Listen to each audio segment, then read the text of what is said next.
Assalamualaikum warahmatullahi wabarakatuh. Perkenalkan, nama saya Abu Lusni Mubarok dari Program Studi Diploma 3 Pertolongan Kecelakaan Penerbangan Angkatan ke-15 Alfa Politeknik Penerbangan Indonesia Curug. Kebakaran. Apa itu kebakaran? Menurut National Fire Protection Association atau NFPA, secara umum kebakaran didefinisikan sebagai suatu peristiwa oksidasi yang melibatkan 3 unsur yang harus ada. Yang pertama, bahan bakar, yang kedua, oksigen, dan yang ketiga, sumber panas. Selanjutnya, kita akan mengenal apa itu segitiga api atau fire triangle.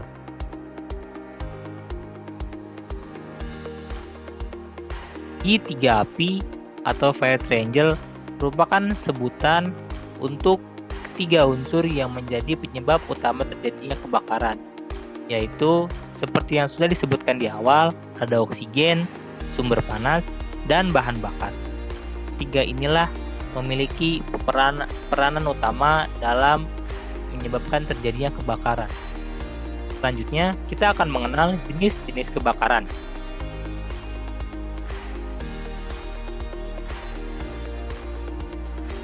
Jenis kebakaran terbagi menjadi 6 kelas yang dikelompokkan berdasarkan bahan bakarnya, yaitu kelas pertama, kebakaran kelas A. Kebakaran kelas A merupakan kebakaran yang dikarenakan oleh bahan-bahan padat non-logam seperti kayu, kertas, kain, plastik, dan lain sebagainya. Apar yang efektif digunakan untuk memadamkan kebakaran kelas A ini yaitu apar jenis cairan atau water, apar jenis busa atau foam, dan yang ketiga apar jenis tepung kimia atau dry chemical powder. Selanjutnya, kebakaran kelas B. Kebakaran kelas B merupakan kebakaran yang terjadi oleh bahan-bahan cair yang mudah terbakar. Jenisnya seperti minyak, yaitu bensin, solar, oli, dan juga ada alkohol, cat, hingga metanol. Apar yang efektif digunakan untuk memadamkan kebakaran kelas B ini adalah apar jenis karbon dioksida atau CO2, apar jenis busa atau foam, dan apar jenis tepung kimia powder. Selanjutnya, kebakaran kelas C. Kebakaran kelas C merupakan kebakaran yang dikarenakan oleh instalasi listrik yang bertegangan. Apar yang efektif digunakan untuk kebakaran kelas C ini adalah apar jenis karbon dioksida atau CO2 dan juga apar jenis tepung kimia atau dry chemical powder. Yang keempat, kebakaran kelas D. Kebakaran kelas D merupakan kebakaran yang terjadi oleh bahan-bahan logam yang mudah terbakar seperti sodium, magnesium, aluminium, litium, dan potasium. Kebakaran jenis ini perlu apar khusus dalam memadamkannya. Selanjutnya, kebakaran kelas K. Kebakaran kelas K merupakan kebakaran yang dikarenakan oleh bahan-bahan akibat konsentrasi lemak yang tinggi. Kebakaran jenis ini biasanya terjadi di dapur. Selanjutnya, kebakaran yang terakhir yaitu kebakaran kelas E. Kebakaran kelas E merupakan kebakaran yang dikarenakan adanya hubungan arus pendek pada peralatan elektronika. Selanjutnya, kita akan mengenal apa itu apar. Apa itu apar? Alat pemadam api ringan atau apar adalah alat yang digunakan untuk memadamkan api atau mengendalikan kebakaran kecil. Apar ini biasanya berbentuk tabung berisi bahan pemadam api bertekanan tinggi.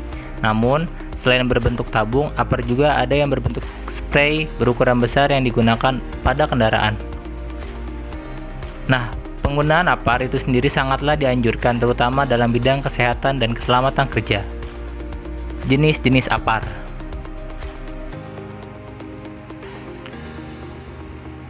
Yang pertama, jenis cairan atau water. Jenis yang pertama merupakan sebuah tabung apar berisikan cairan atau air bertekanan tinggi. Apar dengan bahan dasar air sangat cocok untuk memadamkan api yang diakibatkan oleh bahan-bahan padat non-logam seperti kertas, kain, karet, dan plastik, dan jenis kebakaran kelas A lainnya. Jenis apar ini juga dinilai sebagai pemadam api yang paling ekonomis dan terjangkau harganya. Namun, kekurangan jenis api satu ini tidak cocok digunakan untuk kebakaran kelas C atau instalasi listrik bertegangan. 2. Jenis busa atau foam. Jenis apar satu ini memang terbuat dari bahan kimia yang dapat membentuk busa ketika disemprotkan.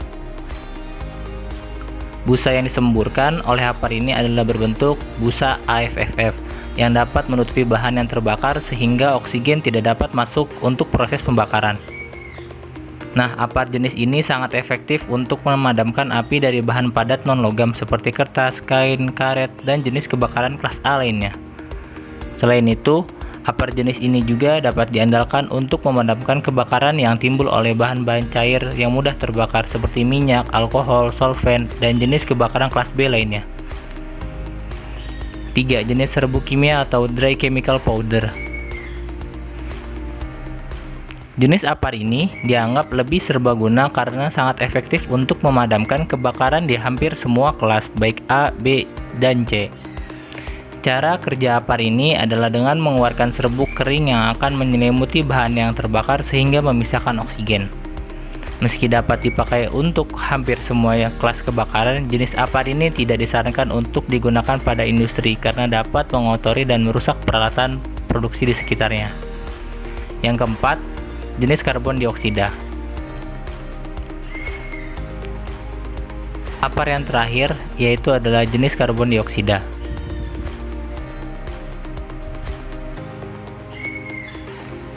Apar jenis ini sangat cocok untuk memadamkan kebakaran yang dihasilkan oleh bahan-bahan cair yang mudah terbakar seperti kebakaran kelas B dan akibat instalasi listrik yang bertegangan atau kelas C.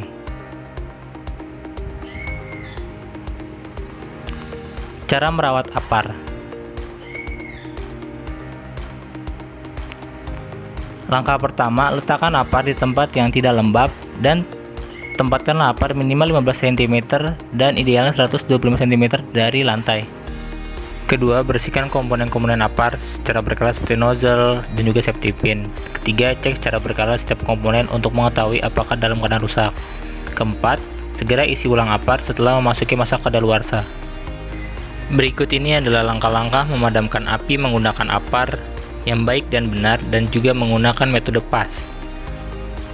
Langkah yang pertama, pilihlah apar dengan bahan pemadam yang tepat untuk memadamkan sumber nyala api.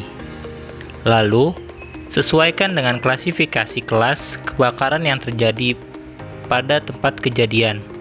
Lalu, segeralah ambil apar.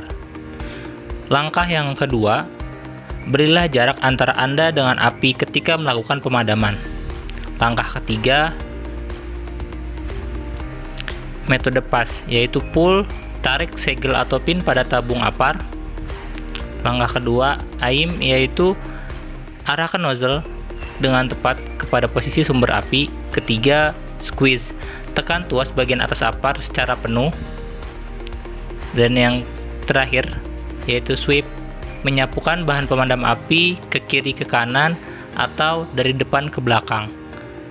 Itulah cara memadamkan apar yang baik dan benar menggunakan metode PAS. Standar penempatan apar. Standar penempatan apar harus diperhatikan dengan baik. Hal ini ditujukan supaya apar mudah diakses dan terlindungi dari potensi-potensi yang dapat merusak apar. Pelaksanaan pemasangan apar harus disesuaikan dengan peraturan Menteri Tenaga Kerja dan Transmigrasi nomor 04 tahun 1980, yaitu tinggi pemasangan apar 1,2 meter, tinggi tanda apar 125 cm, ukuran tanda untuk pemasangan apar pada dinding yaitu segitiga sama sisi dengan sisi 35 cm, huruf 35 cm, dan panah 7,5 cm. Atau ukuran tanda pada tiang kolom yaitu lebar ban 20 cm pada sekitar kolom, serta jarak tiap-tiap apar tidak boleh melebihi dari 15 meter. Selain menyesuaikan detail pemasangan apar dengan peraturan yang ada, jika apar diletakkan di luar ruangan atau outdoor, diharuskan untuk menyimpannya di dalam box apar. Box apar di sini berfungsi untuk melindungi apar dari paparan cuaca ekstrim secara langsung.